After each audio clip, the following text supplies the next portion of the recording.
In Arizona, like most of the American West, water is running out. But even as water supplies are dwindling, some people have more access than others. The amount of water that they're using is just unreal. It's corrupt. It's just corrupt and another tactic of war. I don't know how they have the heart to do it. For a long time, Pearce was a quiet town of family farms and people looking to retire surrounded by mountains. But 10 years ago, that started to change.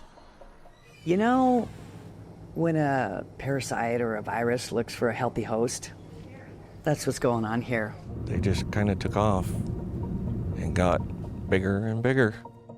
The company is called Riverview, and since 2014, they've spent more than $160 million buying up land around Pearce. Riverview now owns 55,000 acres of land. They use it to grow alfalfa, enough to feed 150,000 cattle.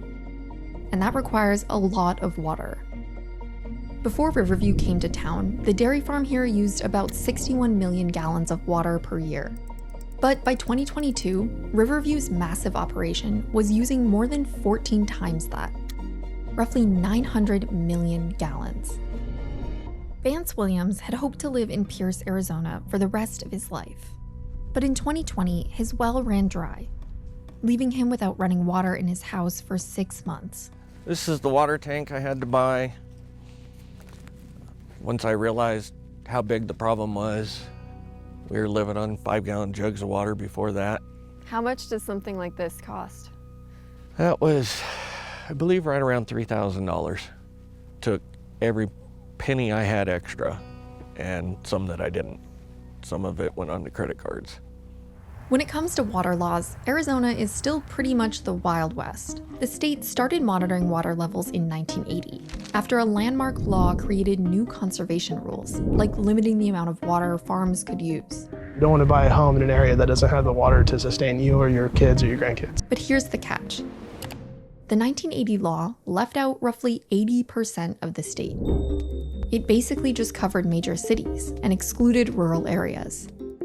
That's how Riverview is allowed to pump as much water as they want. The advantage lies with the people who have the deep enough pockets to drill deep wells. As long as you own the land and you submit the paperwork, you can drill a well as big or as deep as you'd like.